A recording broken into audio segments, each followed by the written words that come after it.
Good evening and welcome to Chicago Tonight. I'm Paris Schutz. Brandis Friedman has the evening off. On the show tonight.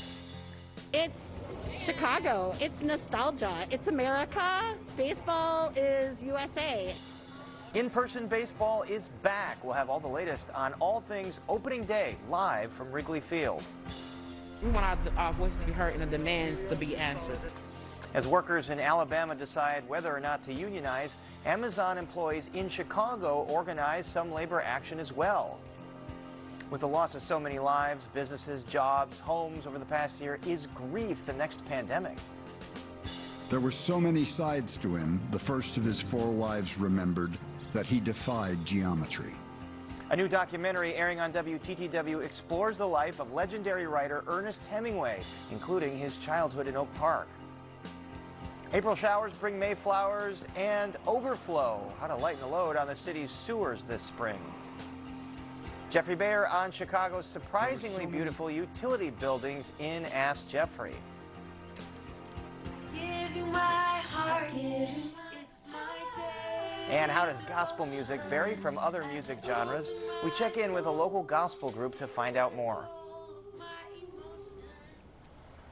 And Paris, as you mentioned, I'm in Wrigleyville, where I will be reporting live for our latest Chicago Tonight in Your Neighborhood series. It was the first time since 2019 that fans were allowed back in the friendly confines of Wrigley Field. We're going to hear about the safety precautions that'll be in place all season long, and also checking in with how some of those iconic Wrigleyville bars have been faring after what was really a painful year. But first, back to you.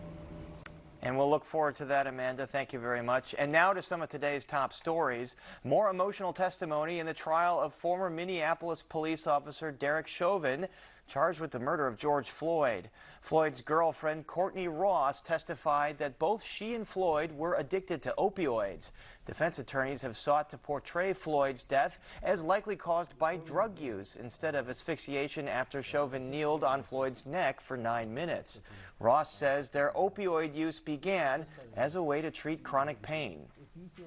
We got addicted and tried really hard to break that addiction. A police oversight agency is looking into a police-involved shooting that led to the death of a 13-year-old boy early Monday. The Civilian Office of Police Accountability in a statement said, quote, while COPA is in the very early stages of this investigation, it has been determined that officers were responding to the area as a result of shots fired and encountered 2 suspects. The Chicago Police Department called the incident an armed confrontation that occurred in the Southwest Side Little Village neighborhood. Superintendent David Brown says the department is fully cooperating with COPA and called for the public release of body cam footage and any other video related to the incident. And this comes as first quarter homicide numbers are out for the city, and as expected, they paint a bleak picture. Homicides and shootings are outpacing last year, with totals up 50% and 60% respectively in March alone of this year over last. Now, some of that is driven by 2 mass shootings in recent weeks, including at a pop-up party in Ashburn and another in Park Manor. The number of officers shot also outpaces last year, and you can read more about this on our website. Meanwhile, state public health officials report more than 3,500 new cases of COVID-19 in the last 24 hours and 25 additional deaths. That makes for a total of more than 1.2 million cases and 21,326 deaths. The test positivity rate has ticked up to 3.5%. Opening day 2021 didn't go the way the Cubs might have wanted, at least on the field. Cubs starter Kyle Hendricks got roughed up early. Here he has given up this 2-run homer to Pittsburgh batter Ke'Bryan Hayes, and the Pirates never looked back. Final score today, Pirates win 5-3. Meanwhile, the White Sox play the Angels in Anaheim tonight at 9. And while the Cubs may have lost opening day, fans are still considering it a win. For the first time since 2019, some 10,000 of them were able to watch the game from Wrigley Field. Our Amanda Vinicky is outside the stadium now. She and producer Quinn Myers spent the day in Wrigleyville on the north side for this week's Chicago Tonight in Your Neighborhood series. And Amanda joins us now from enemy territory for her. Amanda, it's probably been a while since you've been around there. Yeah, go Sox. It has been a while, but not just for me, for a whole lot of people, which is why tonight's game was so big. Literally, it's not just baseball that has been on hold for spectators. It is all sports, really. Also, concerts, conventions. This is, in fact, the largest sanctioned gathering that Chicago has had since the start of the pandemic. And who kicked it off? None other than the two doctors who've been calling the shots, who've been navigating coronavirus restrictions and rules for the city and state throughout the pandemic. That, of course, is Chicago's health commissioner, Dr. Allison Arwady, and Illinois public health director, Dr. Ngozi Ezike. Typically, of course, you have celebrities that are called on to throw out that ceremonial first pitch, and I'm not sure that the doctors would consider themselves celebs, but they certainly this past year have become household names. And their presence was felt even after they left the pitching mound, too. It is government restrictions that kept Wrigley to 25% of its regular capacity. It is one of the many ways that today's game was different than those in years past. Fans coming here for the first time in almost 2 years will witness or experience a touchless, cashless, and socially distant experience coming in the ballpark. But at the same time, there are many things that will remain the same at Wrigley Field. When you look at the the beautiful green grass, the ivy, the manually operated school, the traditions that people have come to know and love about Wrigley Field, those things will pretty much be the same. But let's get back to those differences for just a moment. Ticket holders had no actual physical tickets. Their tickets were on their phones, part of that touchless system.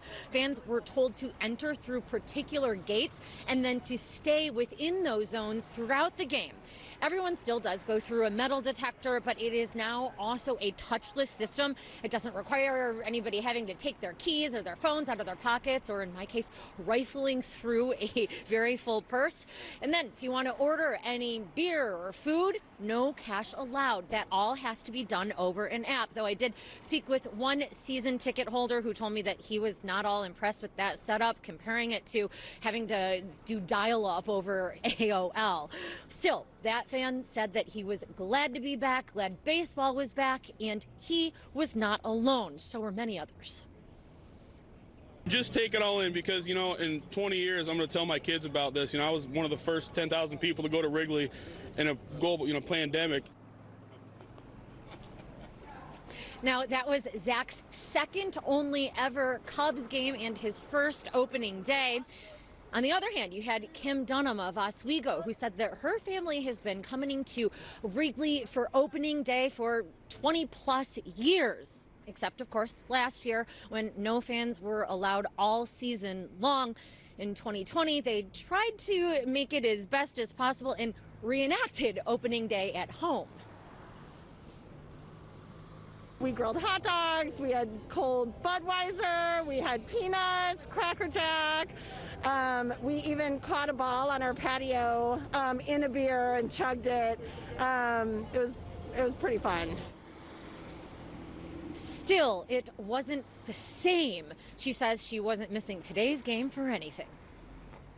It's Chicago. It's nostalgia. It's America. Baseball is USA. It's sports. It's the best normal that I can get right now.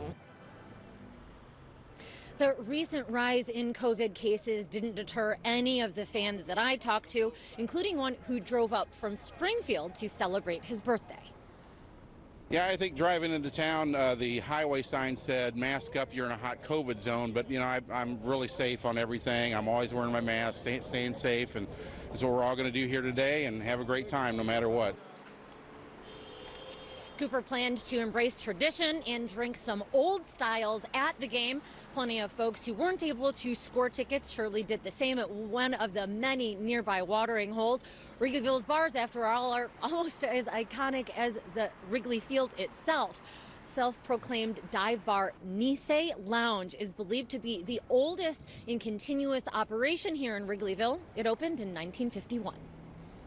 Nisei means, I believe, second generation in Japanese, and Wrigleyville used to be a predominantly Japanese neighborhood. So this was kind of just a safe haven, like staple bar after World War II when things were super tumultuous.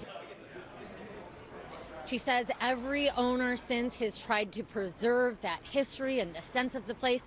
She says to her, Nisei's staff and patrons feel like family. She's been a bartender at Nisei for 16 years, serving up her signature Malort. Now, the bar did stay open throughout the tumult of this past year and continues to practice COVID precautions. Normally, Nisei would be packed before the game, after the game, during it too probably, but today they gave notice in advance to regulars that reservations would be required. Still, Lou says that Nisei spirit remains. Now, bartenders and servers aren't the only ones who have been struggling throughout the pandemic. Without fans, of course, nobody was around to purchase Cubs gear. I did talk to a vendor who says that today's sales were pretty good in this chilly weather. Lots of folks buying blankets, knit hats, also Cub-themed face masks. Now, we will be back in a minute to talk with the head of Chicago's emergency management agency as it is handling gatherings like this one now that they are coming back some. So, Paris, back to you. That reserve table at Nisei, not exactly like a reserve table at Spiaggia or something like that, but looks like you're having fun there, Amanda. Just as special and nice. Absolutely. All right, we'll check in with you in just a bit. And all this week, National Labor Relations Board officials have been counting the votes in a historic unionization election at an Amazon facility outside Birmingham, Alabama. It could become the first ever union workplace for the nation's second largest private employer. Here in Chicago, workers demonstrated this morning outside an Amazon warehouse as they put pressure on the company for accommodations to what some employees call brutal conditions. Chicago Tonight's Nick Blumberg reports. On January 25th, Amazon employees say they were told the company was shutting down its 150,000 square foot distribution center in Southside McKinley Park, known as DCH1. Amazon's been expanding fast in the Chicago area this past year. The company says DCH1 is one of its older facilities, so it's not renewing its lease and is instead transferring workers to 3 newer sites to better serve customers.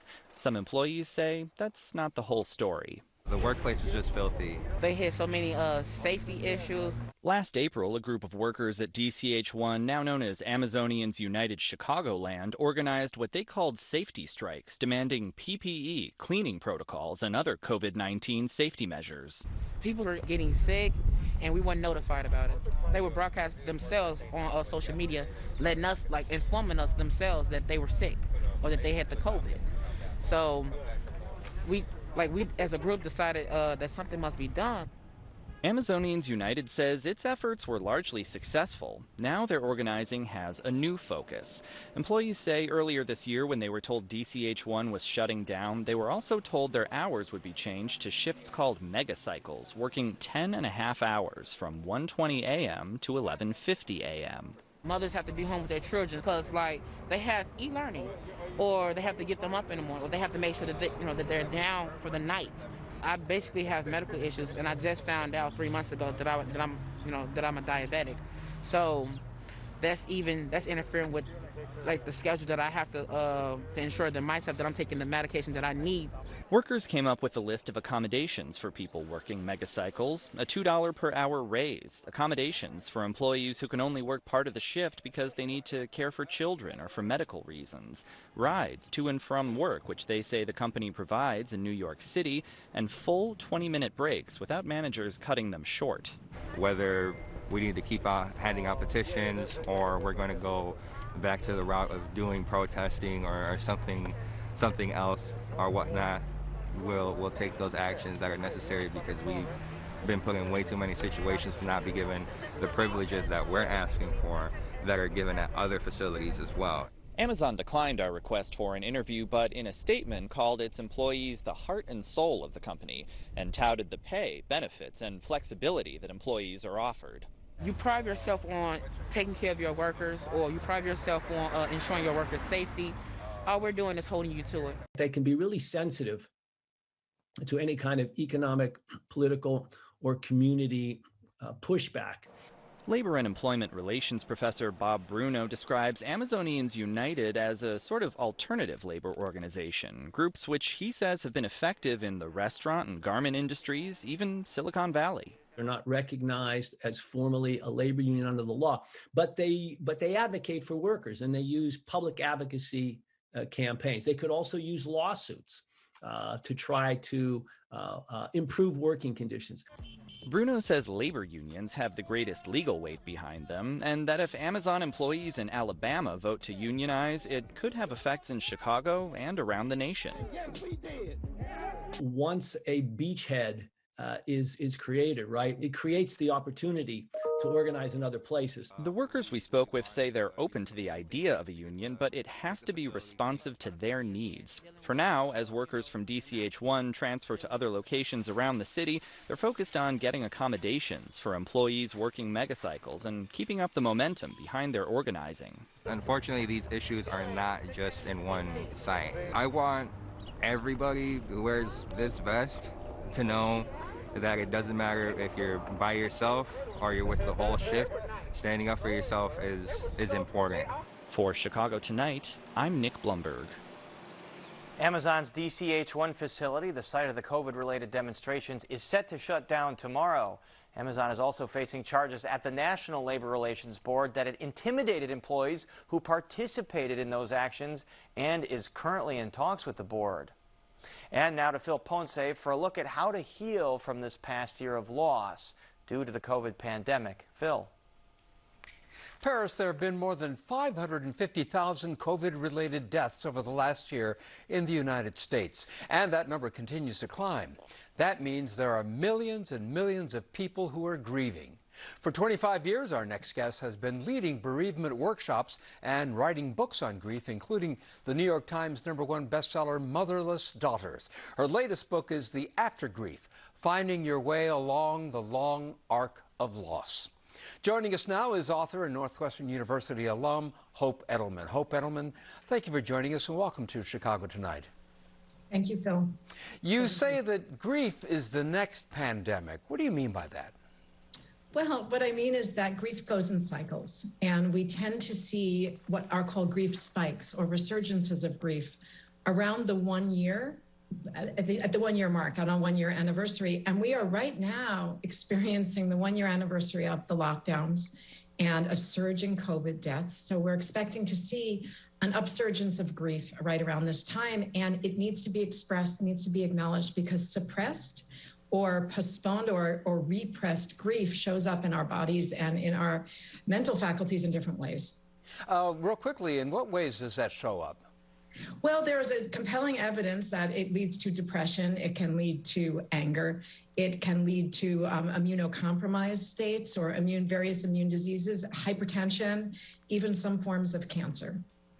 As you know, as one just looks back at the past year, it's obvious that traditional forms of grieving, funerals, graveside services, sitting Shiva and that sort of thing, it's not happening, has not been happening. So how do people process what they're going through without those rituals? Well, you're right. We have been detached from the familiar and comforting rituals that define us as mourners in American society. People now are having to do a lot of that work alone, or that inner adjustment alone. I think it's important for us to create rituals of our own, even if we can't engage in the ones that we're accustomed to. Whether that's lighting a tea light in front of the loved one's picture every night, or telling stories about them, or writing stories down, which is a great way to keep their memories alive, or wearing a piece of their jewelry. It's really important to ritualize the relationship and the passage of that relationship, because rituals connect the past, the present, and the future. And that's also something that COVID has disrupted for us. Well, you're talking about personal rituals, and yes, one of the things you write about is the importance of community grieving. Are those personal rituals as effective as community grieving, say, at a funeral?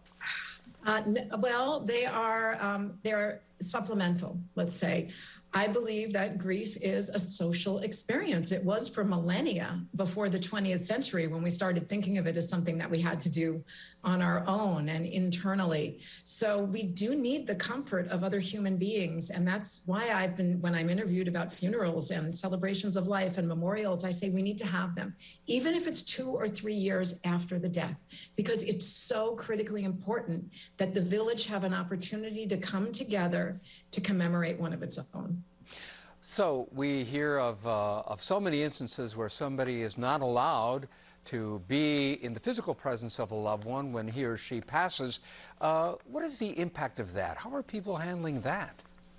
Well, we're suffering for it. And let's not forget that the person who's dying, if they are conscious and able to communicate, are missing out on their opportunity to say goodbye as well. You know, we have an expectation that there can be a physical goodbye at the end, that we can be with our loved ones, we can hold their hand, we can hear their deathbed request if there is one. And so when we're left to do that on our own, it has to be done in the imaginal world. What might they have said to me? What would I have said to them? There are ways, clearly second best, but of having a conversation with them, of writing them a letter. But we're hurting as a result of this. And this is why it's so important that we be reaching out to and supporting each other at this time. One of the things you write about is something you call companioning. What is that? A companion means being a good companion, sitting with the mourner, not trying to fix them, but just existing with them in a state of curiosity and compassion, saying, what is this like for you? Tell me.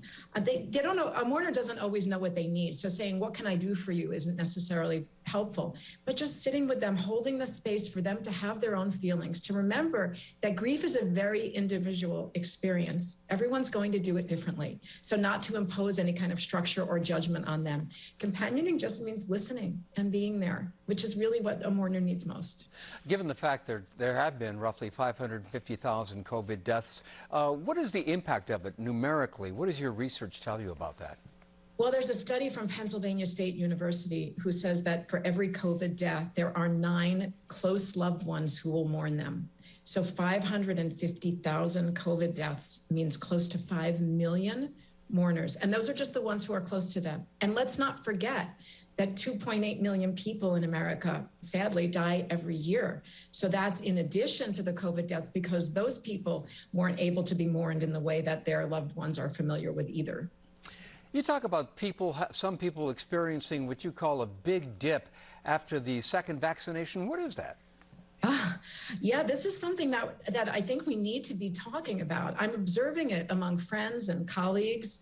It's either after the first vaccination, if you're doing the Janssen, J&J, or after the second Pfizer or Moderna shot, this sense that I'm so relieved to get my first shot. I'm so hopeful about my second.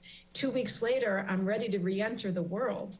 But the world is not the one that I left behind. We are, just like in bereavement, going to have to adjust to a new normal. That's what we call it in the grief world. And people aren't necessarily prepared for that. And sometimes there's a little bit of a dip in functioning or in mood when they realize I'm not going back to the way things were before, even though I feel more protected now.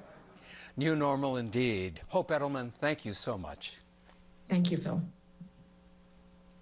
Again, the book is The After Grief, Finding Your Way Along the Long Arc of Loss. And up next, we check in with Amanda Vinicky from Wrigleyville as part of our In Your Neighborhood series, so please stay with us.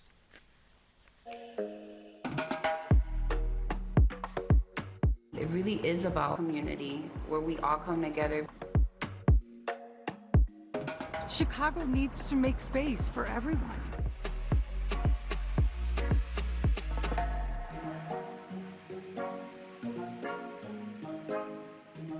And we're going to go back to Amanda Vinicky now, who's joining us live from Wrigleyville as part of our Chicago Tonight in Your Neighborhood series. Amanda.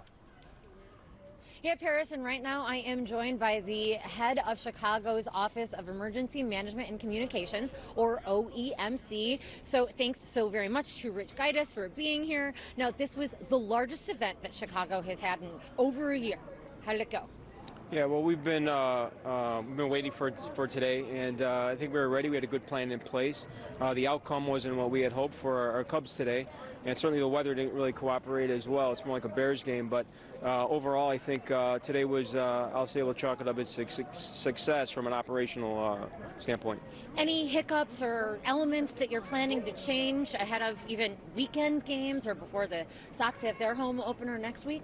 Yeah, well, certainly we're expecting some nicer weather coming into the weekend, which will probably mean additional crowds in the neighborhoods.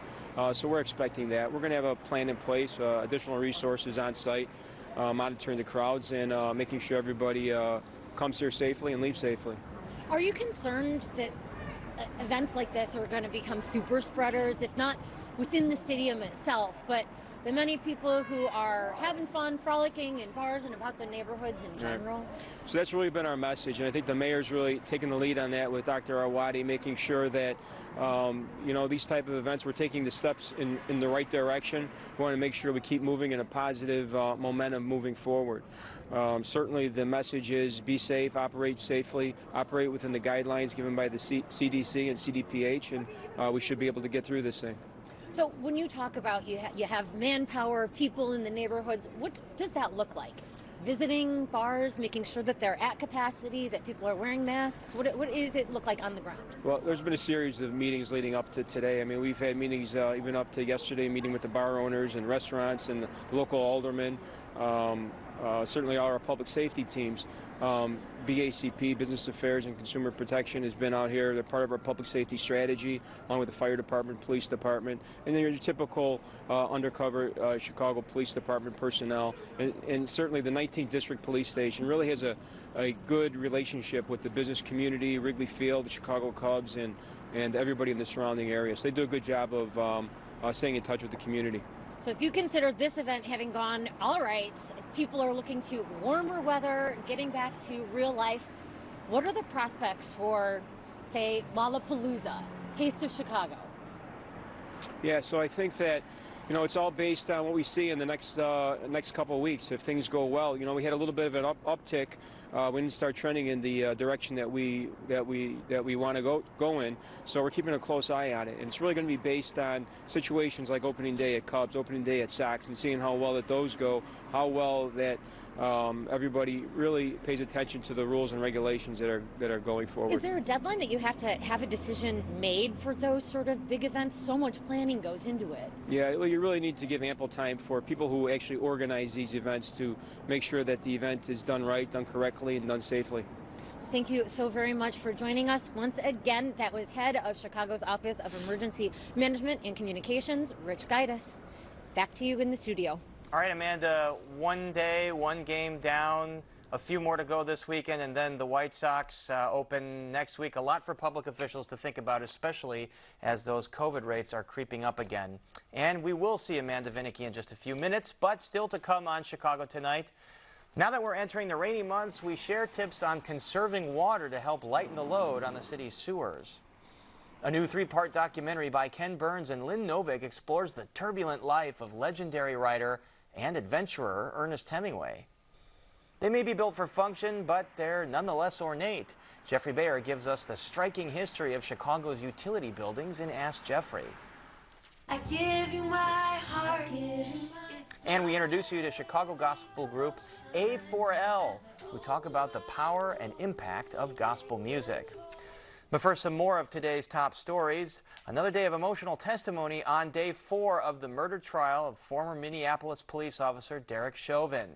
The witnesses included George Floyd's former girlfriend, who testified to their collective opioid addiction. She also spoke about Floyd's close relationship with his mother, who had passed away a few years earlier. Like he was broken. He seems so sad. More to come tomorrow on that trial. COVID vaccination is going mobile. Chicago officials are announcing a partnership with the CTA to provide a vaccine bus to take shots all across the city. The first stop was Wednesday at the Atlas Senior Center on the South Side in a pilot of the program. Now, officials say this program will prioritize locations that currently have low vaccination rates.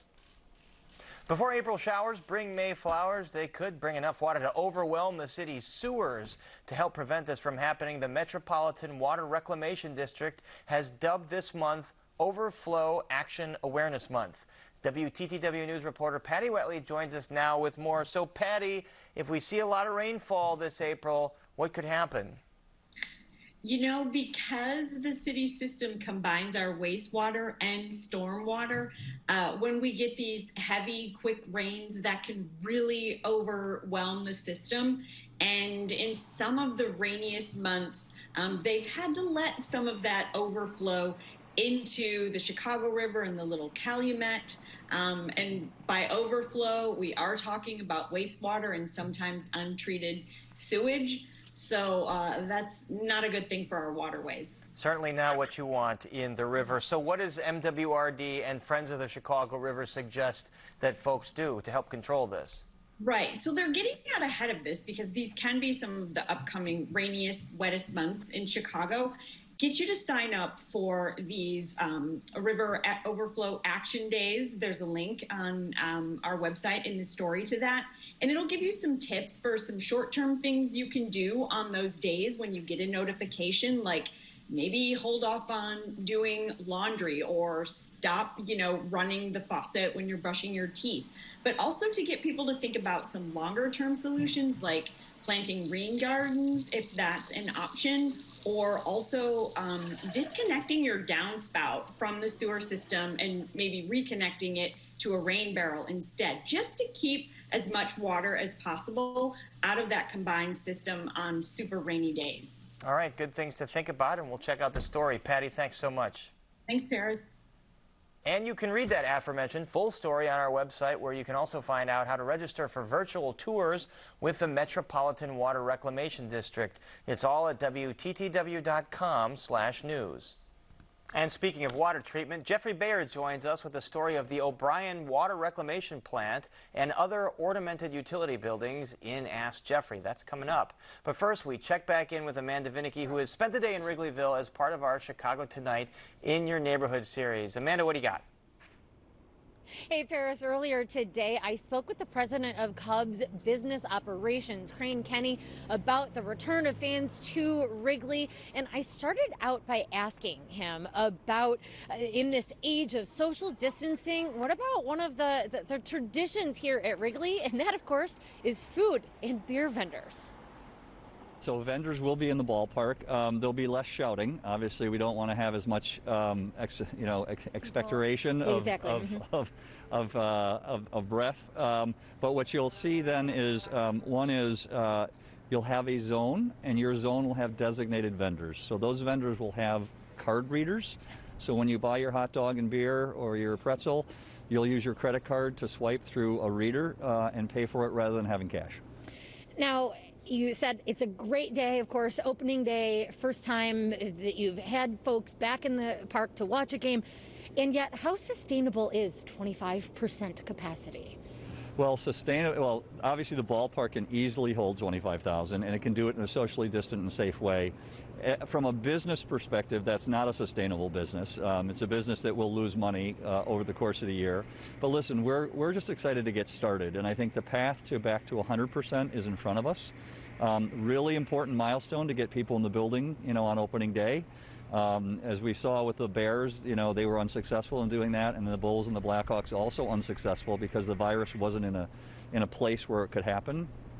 So we're breaking the seal on this, and I think it's really important for our city to see you can bring 10,000 people together safely when we start thinking about the importance of tourism to this economy in general. So it's a big day for us, a big day for the city, and clearly for our fans. And yet, of course, it does come as we are seeing a potential another surge, at the very least, a rise in cases.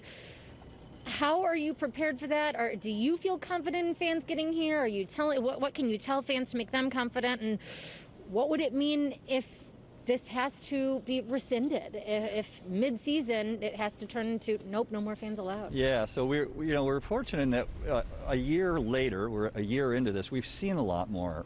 So we saw the NFL in 18 different locations host 1.2 million fans, and not a single case of contact tracing led back to one of the NFL games. Every public health official in all those markets didn't identify COVID transmission occurring in any of those venues. The same thing true with the World Series down in Texas. Again, we hosted 35% of the fans in that stadium, and again, public health officials weren't able to identify any issues there. And then Raymond James Stadium for the Super Bowl. again, 33% occupancy. So we're starting to understand that outdoor activities are much safer than indoor activities. And there was a recent study that showed actually 19 times safer. So you'll have 19 times less COVID transmission outdoors than indoors. So for all those reasons, we think an outdoor activity like this is safe as long as we follow the right protocols, and we're confident that we can do that. If the numbers continue to spike and go the wrong direction, then we'll have to revisit whether we can have this capacity. But for the moment, we're excited to be here. We're encouraging people, get vaccinated, wear your masks, and when you come to the ball game, keep your mask on. And we'll do this safely and then enjoy great baseball. And again, that was Crane Kenny. He is president of business operations for the Chicago Cubs. Paris, before I toss it back to you, I just want to say sorry to you and all the other Cubs fans about the loss today. While I do root for the White Sox, to me, a Chicago win is a Chicago win. So sorry, and better luck this weekend. Back to you guys in the studio. Thanks, Amanda. The life of Oak Park native Ernest Hemingway is the subject of Ken Burns and Lynn Novick's newest PBS documentary, set to air on Channel 11 Monday after Chicago Tonight. Here's a short clip about his seemingly idyllic childhood in the western Chicago suburb. Ernest Miller Hemingway was born July 21st, 1899, the second of 6 children, and enjoyed what seemed to be an idyllic boyhood. He had 4 adoring sisters and a worshipful younger brother. They all lived in a big, comfortable home in the prosperous Chicago suburb of Oak Park. A complacent, well-mannered community with no saloons and so many churches it'd like to call itself Saints' Rest. Now, Oak Park looks exactly the same now as it does in those pictures. And joining us to talk about the legendary writer is Verna Kale, professor of English and associate editor of the Hemingway Letters Project at Penn State University. Welcome to Chicago Tonight. Hi. So, we did an event for WTTW members with Ken Burns and Lynn Novick about this, and the film starts off with his childhood in Oak Park, as you saw. It's a hot topic among locals there that he referred to it as a, quote, place of broad lawns and narrow minds. They say he never said that. So how did Oak Park influence who he would become? I think his childhood in Oak Park was very important for Ernest Hemingway. He had a good education there as a student and a lot of opportunities to go into Chicago and go to the art museums and the natural history museums and to participate in community events in Oak Park. We know he took music lessons and he read widely and he was in little programs at church and things like that. So I think growing up, he had, kind of a rich education and exposure to the arts. And I think that probably had a good effect on him as a young man who would grow up to be a famous writer. And of course, some of those pictures we saw, he's up at his family's vacation compound in Walloon Lake, Michigan. And as I mentioned, we did an event for WTTW members. We talked to Ken Burns. I posed a question to Burns about Oak Park and then the war's influence on Hemingway. Take a look. You have a Victorian world slamming up against the First World War. And there's nothing that's going to survive that contradiction. As we say in the film, everything his parents had prepared him for was no more. That world is gone. So as you well know, Verna, he goes off to war, he comes back, and he starts to build the myth of Ernest Hemingway as he starts his writing career. Why was it so important to him to create this mythologized version of himself? Well, we have to remember that when he comes back from the war, he's really young and he's still trying to figure out who he is and what he's going to be. And he felt that he was going to become a writer. But up until that point, beyond just publications for school, he hadn't managed to write any fiction. He had worked as a journalist. He had worked writing sort of ad copy, not very successfully, but he hadn't yet made his made his mark as a fiction writer. And so, he's trying to present himself in a way that's going to launch him into this world that he wants to be a part of. And it's kind of interesting to think of it that, he didn't yet know for sure that he was going to be able to do that. But he was a guy who really loved excitement and friends and living life to the fullest. And so it's kind of charming in a way to see that side of him. And also a little bit, if we look at it as a possible reaction to the trauma of war that he had experienced, we can also look at it in that way as well and feel some sympathy for him. And in the film, there's a narrator that says the reality of Ernest Hemingway was more interesting than the myth, and it's not as if it was a total myth. I mean, he hunted in Africa. He was a fisherman. I mean, he did all these masculine things, so to speak. But you have been privy to all his personal letters. What was the reality behind the myth? There's a great quote in the film of his wife Hadley saying that he had so many sides that he defied geometry. And that's really true, because it is really hard to nail down who was the real Ernest Hemingway, because he really did have all of these different aspects to his personality. So he really was the great adventurer. He really was the literary guy, but, he also had a sensitive side. He could be a devoted father and husband and friend. He could get his feelings hurt by his friends. That's one kind of surprising aspect that we see in the letters is, a lot of the raging that he does and blustering on the surface. It's part of him, reacting badly to being snubbed in a review or being snubbed by a friend. And so you get a sense that he was actually kind of a sensitive guy. Right. He clearly wanted the adoration of the public and the fame that he got. We haven't even talked about his writing style yet. There's so many things we could talk about, but, one theme that constantly pops up is death. In his short stories, in his later work. Talk about how death kind of is the overarching theme in so much of his work. Yeah, it definitely shows up in his work. And one of the passages that I just find so interesting is in A Farewell to Arms, where there's when the main character, Frederick Henry, gets wounded and he feels his soul or something pass out of his body, and then there's this interior monologue where he's like, oh, it was wrong to think that it just ends, this is what happens. And you get this very vivid description of what it feels like to die and then go back into your body. And you can't help but wonder, did Ernest Hemingway take this description from his own experience of being blown up on the banks of the Piave River? And so if he's obsessed with death, maybe it's because, that's something that he confronted at a young age. And, one of the themes that goes through his work is life as a fixed race, because you're not gonna survive it. And, there's the title of that short story collection, Winner Take Nothing. Right.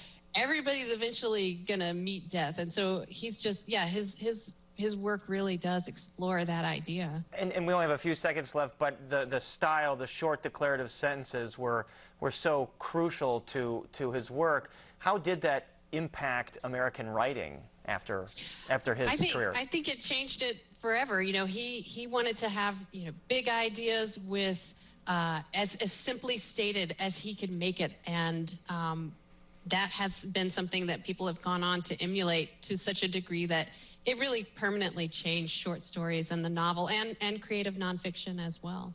All right. Well, there's so much to unpack here, and there's 6 hours of a documentary to unpack with Ernest Hemingway. Our thanks to Verna Kale.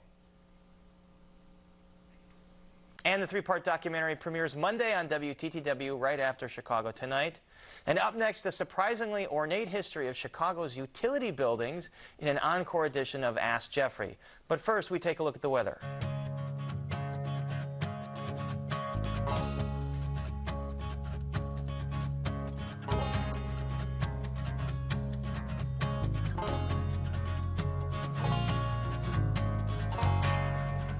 Chicago Tonight is made possible in part through the generous support of the Julius Frankel Foundation. When it comes to designing buildings, form may follow function, but that doesn't mean function has to be without form. Jeffrey Bayer joins us with a story of the O'Brien Water Reclamation Plant and other ornamented utility buildings in this week's Ask Jeffrey. Hey, Jeffrey, how's it going? Oh, great, Paris. All right, I love these utility buildings, so this is exciting. We've got a letter from Patrick Moorhead from Deerfield saying there is a beautiful building that appears to be from a different era on the northwest corner of Howard and McCormick Boulevard. The structure is maybe used for water filtration or reclamation. The building looks like it might have had a different owner at one time or perhaps was intentioned for a purpose other than it currently serves. What is the history of this elegant building from yesteryear? Well, yes, this building is in fact part of a massive wastewater treatment facility called the O'Brien Water Reclamation Plant in Skokie, which is near the borders of Lincolnwood and Chicago. It's operated by the Metropolitan Water Reclamation District of Greater Chicago. That's a mouthful, shortened as MWRD. It's definitely quite ornate for a place that treats sewage. It comes from a time when utilitarian buildings were given some design flair. I, in fact, used to pass this building every day driving my young daughters to day camp, and one of them told me that some of the kids call it the Stinky Castle, or even better, the Poo Palace. The facility takes in and cleans around 230 million gallons a day of wastewater from our bathrooms, kitchen sinks, and storm sewers, but it does not actually produce drinking water. It just cleans wastewater enough so that it can be released safely into the river system. The ornamented building that our viewer asked about is known as the Pump and Blower Building. And as you can see here, it's full of sewage pumps that lift wastewater into the plant. The blowers in this building provide compressed air for a biological treatment process that helps remove pollutants from the water, and we'll talk about that later. And no, the building has never been anything but a wastewater treatment facility, although when it opened in 1928, the MWRD did have a different name. It was called the Chicago Sanitary District. I've done stories on this whole process over the years, but remind us how that water gets cleaned exactly. Well, it's actually really fascinating. Water enters the facility, wastewater. First, it's filtered to remove debris, and then it flows through a series of tanks that remove oils and fats and separate out heavy organic matter. That's a euphemism. Air is then pumped through the water in aeration tanks to encourage the growth of certain good microbes that essentially eat bacteria and other matter. And then the final step in the process, O'Brien claims to have the largest ultraviolet disinfection facility in the U.S. And this is a new thing in the process. Powerful ultraviolet lights neutralize bacteria in the water before releasing it into the adjacent North Shore Channel. And the MWRD also has a process here and also at their plant in Stickney that reclaims nutrients from the water like phosphorus and nitrogen that can cause toxic algae blooms. And it converts those materials into this stuff. Let me see if you can, I don't know if you can see that. This fertilizer that actually brings in some revenue to the MWRD.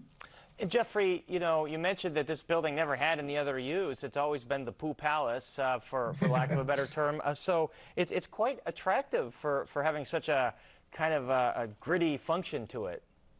Well, right. As I mentioned, it comes from a time when even the most utilitarian buildings had panache. And so that sort of inspired us to share just a few others quickly with you, some other examples from around Chicago, like this ComEd substation on Dearborn Street downtown across from the Picasso and Daley Plaza. I love this Art Deco style muscle man with his fists full of lightning proudly represents the electrical machinery hidden inside. Another Art Deco standout literally is the Union Station Powerhouse. People on my boat tour sometimes ask if this is from the cover of a Pink Floyd album. Oh, yeah. That was a power station in London. This old coal-fired power plant once provided energy to Union Station and the surrounding infrastructure, but since it closed in 2011, it's actually fallen under the threat of demolition from its current owner, which is Amtrak. Others are more tucked away in city neighborhoods, like this neoclassical style Thomas Jefferson pumping station in Lincoln Square. It's operated by the city's Department of Water Management, which, unlike the O'Brien plant we saw earlier, is actually part of the system that provides drinking water to homes on the north side. There are prairie-style substations around Chicago, but take heart, making utility buildings beautiful is not just a thing of the past. On the University of Chicago campus, for just one example, actually two examples, are these two contemporary, sleekly designed mechanical buildings by Chicago architect Helmut Jahn. This is the translucent South Campus chiller plant, which, contrary to most utility buildings, leaves the machinery exposed for the outside world to see. And there's a similar idea on display in the West Campus combined utility plant at University of Chicago, with its color-coded steam and chilling equipment, again, visible through these glass windows. Form and function in these buildings. All right, thank you, Jeffrey. My pleasure. And don't forget that you can visit our website for more details about the O'Brien Water Reclamation Plant and Chicago's utility buildings. And while you're there, don't forget to submit your own question to Jeffrey Bayer. That's at WTTW.com/AskJeffrey. And we're back with more right after this. Ask Jeffrey is brought to you in part by BMO Harris Bank.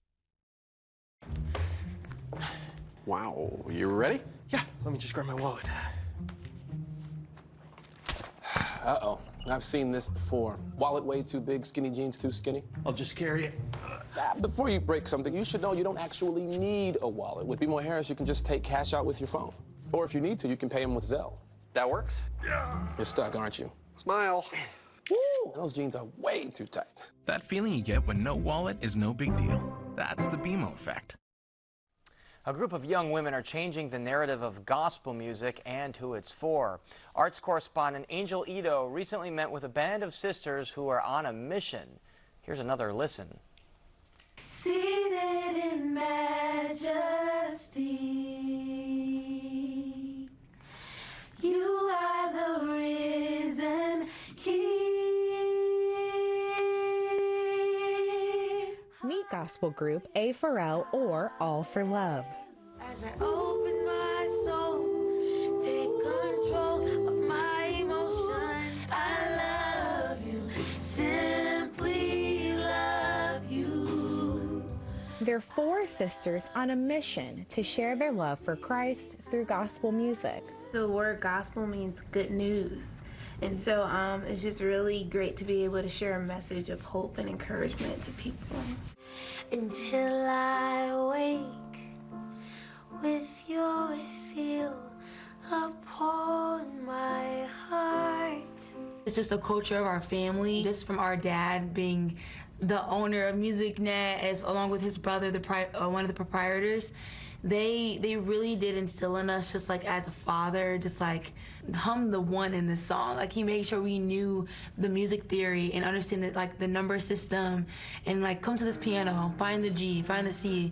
So I think it really birthed from just like our DNA and just being his daughters. They say the diverse music training from their father and uncle, Alan and Aaron Franklin at the MusicNet School of Music, helped them narrow their focus. Gospel music brings life and hope, and I'm just happy that they chose that route. It's something when you leave a gospel concert, you have a feeling like of hope, and you're uplifted, and it's just a different feeling. Gospel music is so like broad, like you have a lot of like range, like from choirs to quartet to now I feel like now this like the worship gospel is coming to like a new heights. And so I think like we kind of been exploring what our niche is in the gospel world and in gospel music. So it's been fun to kind of just have those liberties.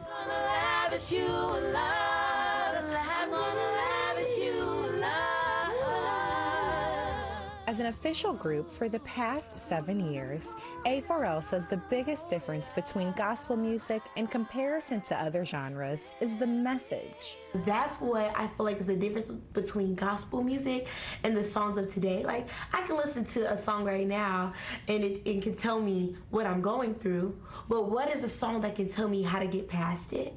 And so that's what gospel music does. You listen to it and you're like, wow, not only am I going through a trial, but Jesus is the one that can get me through it. There's messages that are put in the music too, so you may forget everything the pastor may say, but there might be a song that really blessed you, you know, or a song that really that gave you hope or encouraged you or gave you freedom.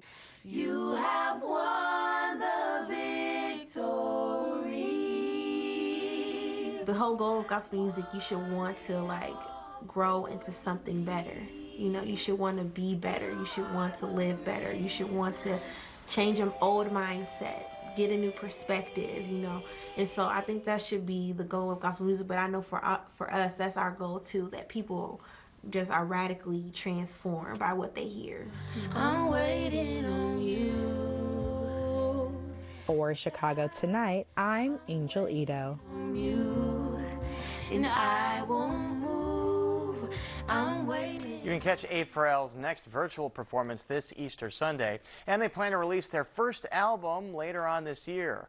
Visit our website for more information. And that is our show for this Thursday night. Please join us tomorrow night at 7 for the Week in Review. Now, for all of us here at Chicago Tonight, I'm Paris Schutz. Thank you so much for watching. Stay healthy and safe, and we'll see you tomorrow.